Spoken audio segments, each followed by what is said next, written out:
Good morning, one and all. Today's topic of Conservative Dentistry lecture is Recent Advances in Fixed Prosthodontics. I'm Dr. Priyanka. Alright, coming to the learning outcomes, we are going to cover the lecture into 4 parts. That is discussing the recent advances in FPD in general, to discuss newer machines for shade selection and newer techniques for non-CAD retraction or materials used, to explain case selection for porcelain laminates and all ceramics. So we're going to talk about indication, contraindication, and I'm going to show you the case photos, to discuss newer techniques for occlusal analysis. Alright, coming to the recent advances in fixed partial dentures. So in fixed prosthodontics, there is, of course, CAD and CAM in dentistry, which is also involved in FPD work. So basically, CAD is computer aided design and CAM is computer aided manufacturing. That has become popular in dentistry since past 25 years. It is applied in inlay, onlay, veneer, crown, FPD, implant, abutment, full mouth reconstructions, also in orthodontics. Um, it actually solves 3 problems or 3 challenges. The first challenge was to ensure adequate strength of the restoration, especially posterior teeth. The second challenge was to create restoration with a natural appearance. The third challenge was to make tooth easier, faster, and more accurate. So in some cases, this provides this can be provided the same day restoration as a same day restoration. However, it takes a little time to fabricate a proper CAD-CAM restoration. So dentists can make digital impressions sent to the lab for fabrication of the restoration, have a computer aided design milling in office or in house, or can have a lab which is associated with the CAD and CAM design. When lab receives a digital impression, they create a stone model from the data. Yeah. Sorry, guys. Okay, so they create a stone model from the data and either continue with the traditional fabrication or rescan the model for milling. Okay, alternatively, the lab can imaging received. Okay, giving you an overview of CAD and CAM. So CAD-CAM system consists of handheld scanner, a cart that houses a personal computer together with the monitor, a milling machine, a scanner, right? Can be a 2D, 3D imaging. Design work is done on the monitor. Instructions are sent to the computer aided processing machine, that is the CAM. Restoration are milled from prefabricated blocks of porcelain. After the restoration is examined and approved, it is polished and inserted using conventional bonding techniques. Um, Results with in-office milling machine appears to be good as those from laboratory milling machine. Okay, this is the CAD and this is the CAM, right? So you do the designing here, you do a scanning, you send it to the software, it scans, the lab either prints out the model, reports it and puts it into the CAM machine with the proper specification. Okay, so this is how it is. They're getting a scan. This is what you see on the screen.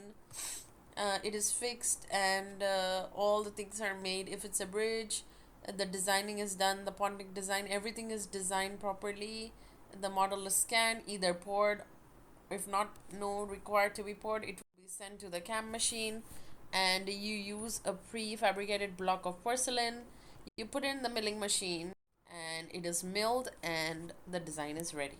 Okay, there are some examples of common office based devices. So these are the name of devices: the CERAC system, that is the chairside economical restoration of aesthetic ceramic machine.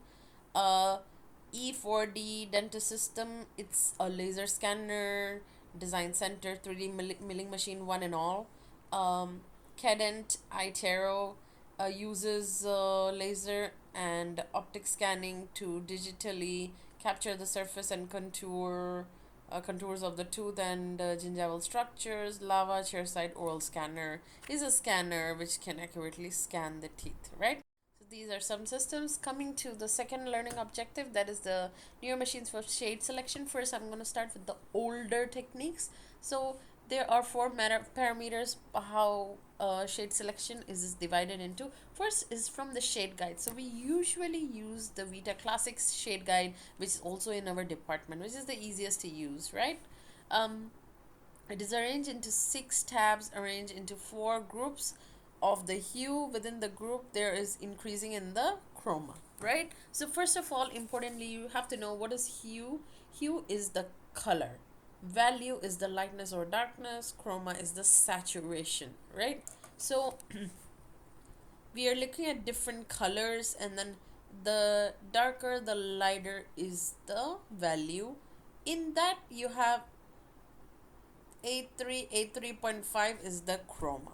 Alright, so it is from the increase in chroma. Same concept applies with the Vita Paint 3D Master, which is here, right? You have the hue separated, the colors, and then you have the value, which is the lightness or the darkness, and then you have saturation in 3 different rows. Alright, so and then you have Vita bleached guide 3D master, which is this, which is also used, guys. Okay, you also have a Vita linear guide, which is also 3D master. It's in a linear pattern. Okay, the most commonly used and universally accepted is Vita classic shade guide.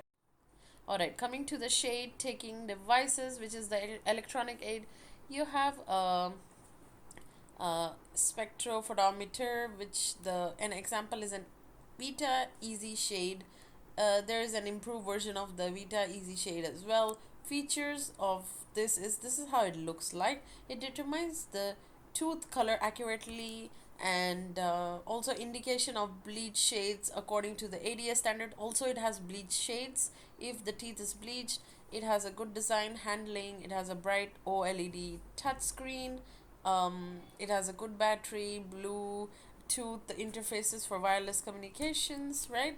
So it basically scans the teeth, and you can do the selection. You select the mode, it will tell you exactly the shade of the teeth. All right.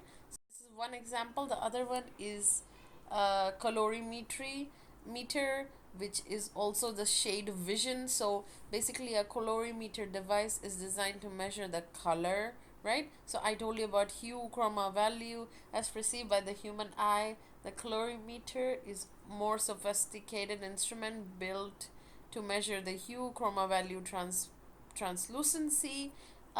Significant advantages of this machine is the ability to um, analyze the principal components depending on the spectra of colors, and it converts it into the various color measures.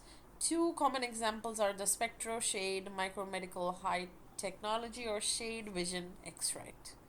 Alright, so you can see that in the right side of the photo there is a spectro scanner, or can call it the colorimeter, which is linked to a device and the software. You put it, you scan it, and then you can get the data, and the data is on the left side. So full shade analysis comes here. So you can see the shade guides, you can see the amount of color, the saturation, the hue, and this is what we get. Coming to the third concept, that is the dental shade lights. So you can also use the shade lights to minimize any other surrounding light. So you call it the LED color light. It looks exactly like this. um, it has 12 LED light chips all around. It has 3 light modes easily, which are switched on off, right? Just to minimize the color, they're just closing the black portion, guys, and they're just covering the open surface. And this also aids in the shade selection.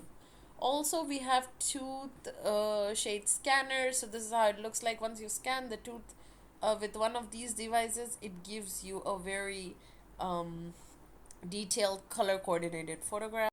An example is Sporo 717 shade matching tool. A dental camera combines video assisted tooth shade selection with all the advantages of a modern high performance camera. So this is basically a camera with the light at the bottom it has 4 shade tips, which makes it easier for the practitioner to verify the shades. It has an intraoral microscopic view. This concept is reliable and it visualizes the color assessment compared with the conventional visual method. Again, connected to a device, and it can verify and tell you the color. Okay, so we have this photo. I just put this photo to let you see that you see so much color on her face, the patient's face, that the shade selection can be misleading. So basically, that's why you should not have any color, or you should cover the eyes, and you should not have any lip shade, because that will be kind of deceptive to the eyes. Yeah. Okay. Coming to the non-cord retraction, we do have Expasil, which is the first one. So this is like a clay-like material that is dispensed from a syringe apparatus through a narrow needle-like tip. It is available in vials and dispensed directly into the sulcus with a heavy-duty delivery gun loaded with the syringe. Expasil has no chemical or setting reaction. It does not go through any expansion phase.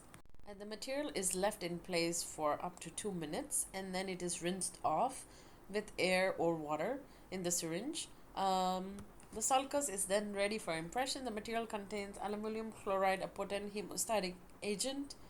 Hence, no violation occurs in the gingival complex. So gingival recession is also not encountered. After removal of the Expasil, sulcus is clean, which reduces artifacts during making a digital CAD-CAM impression. It provides the best outcome of chemical choices available.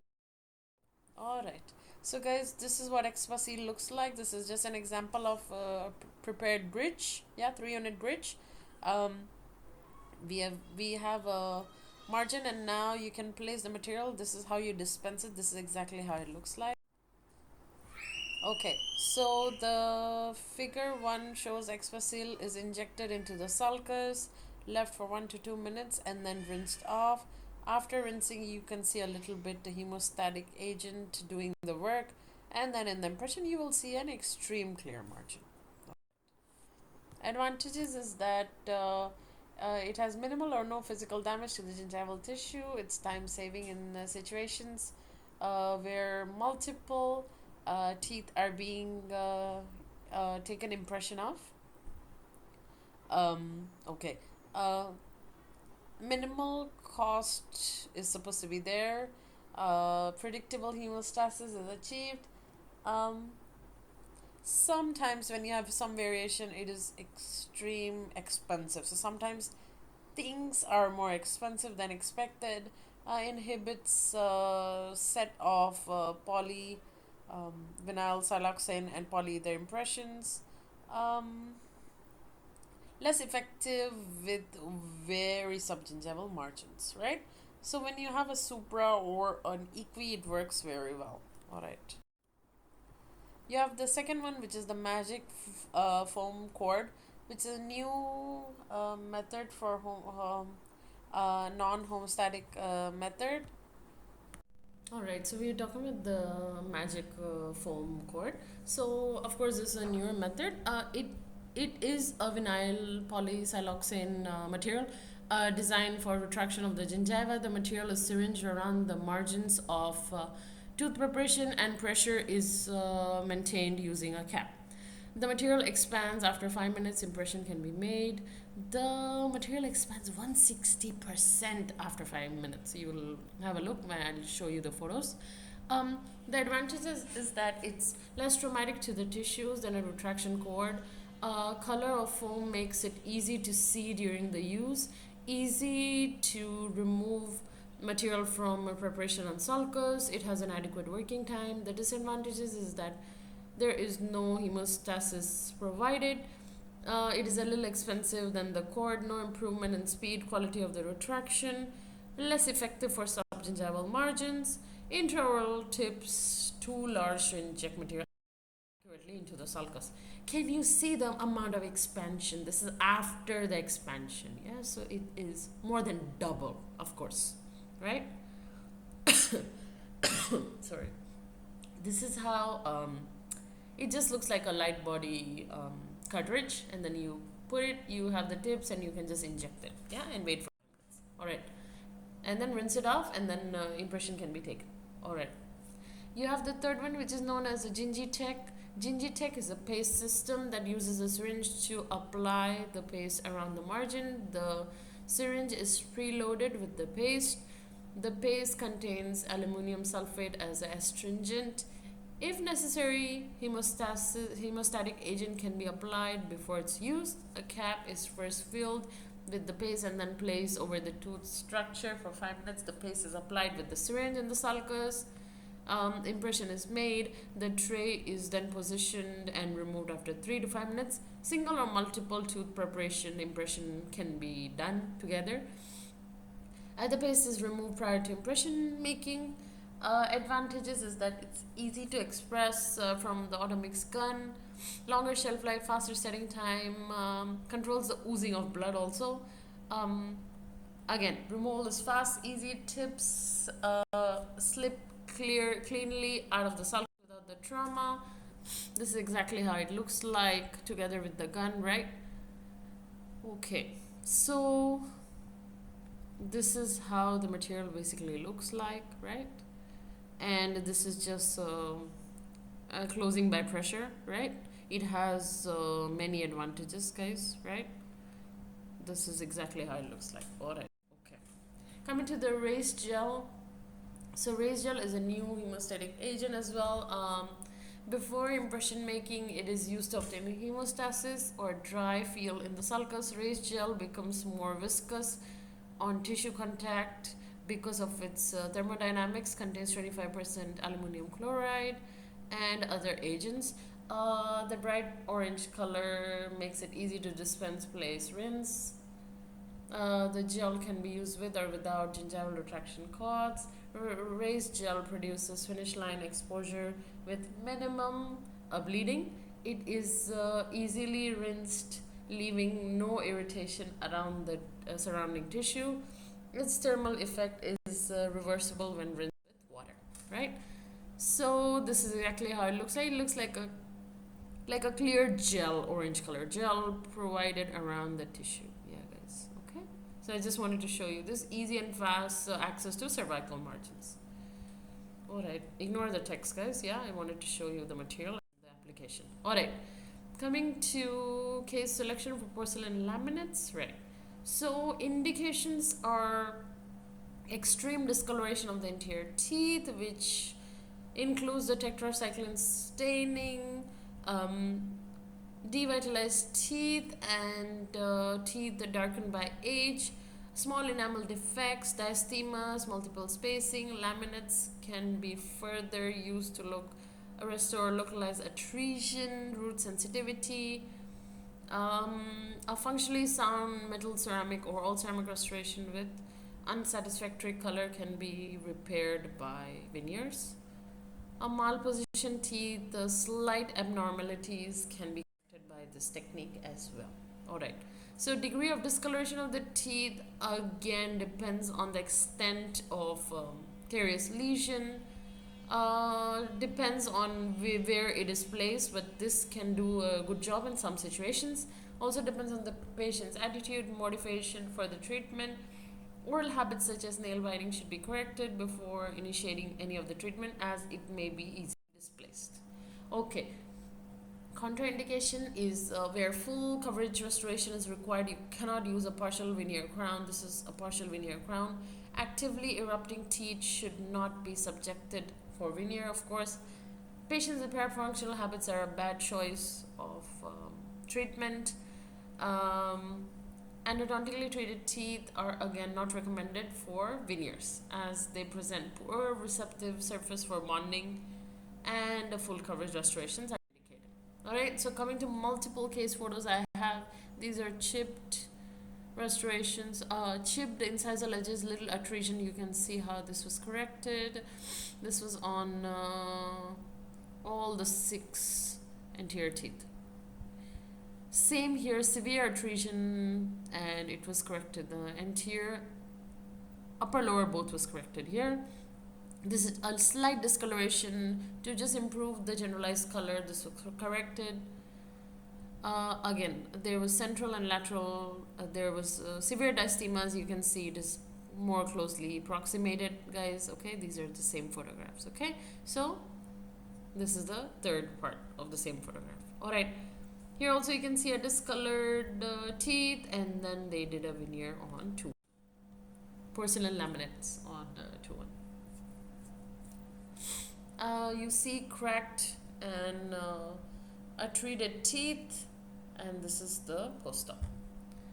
You can see old restoration, discolored teeth. This is a mirror image of the same. Okay. The patient probably not happy with the shade, and a better shade was given in the second photograph. Discolored teeth, and here is the right. We go back to the photograph. So this is a 3-unit bridge which is prepared, and this is how it is. Okay, sometimes perfect color match, not sometimes, mostly always perfect color match can be achieved. All right, this is also the anterior, and then you can see it here. Also here it was prepared in the anterior where they're missing one and a 6-unit bridge was placed. More than that, I think even the posteriors are missing. All right, this is prepared, and this is the bridge which is placed. Guys, again, there's severe atresion of the teeth, and this is the crowns, separate crowns which are placed of all ceramic. Same thing here, and you can see the crowns. This is prepared, and that is the all ceramic restoration. Okay, coming to the last part of the lecture, which is the newer techniques for occlusal analysis. I have 2 of them here. So T-scan is one of the most popular ones and mostly used advanced technique. So yes, we do use articulating papers. We still use them. But what happens is the reliability is a little questionable, and it gets deformed due to the presence of saliva. So various methods are available currently for occlusal analysis, such as T-scan, being one of the modern technologies to evaluate occlusion. So sensitivity, reliability, reproducibility are the major advantages of the T-scan. It is used for digital occlusal analysis as it has the ability to record the very first contact of tooth, relative force, and timing. So the current versions are 3, I think much more than that now. Yeah. So the 3 has multiple softwares. Yeah. Software 5, 6, 7. I think now you have even 10 here. All right. Okay. So T-scan was basically invented in 1981. It can record timing of occlusion, maximum intercuspation, cuspal contact, multi-bite record, right and left lateral records, protrusive records relative force, quadrant-wise and with individual tooth. It also creates videographic database for bite patterns and forces.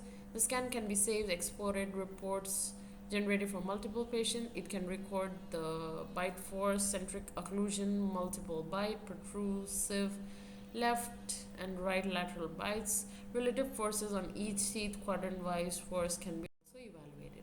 All right. So you can see this is the window, this is the handle, this is the software together, right? So the patient basically, this is put in the patient's mouth. Here it's attached, the U-shaped frame. The patient bites and it's attached to the software here, and you can see different toolbars and graphs which are shown. This is how, so these depict different forces, different contact points, the excursive movements, everything is done. This is exactly same as we do it on the articulating paper, right? But this is color coded. They have forces, they have grids which are specified. All right.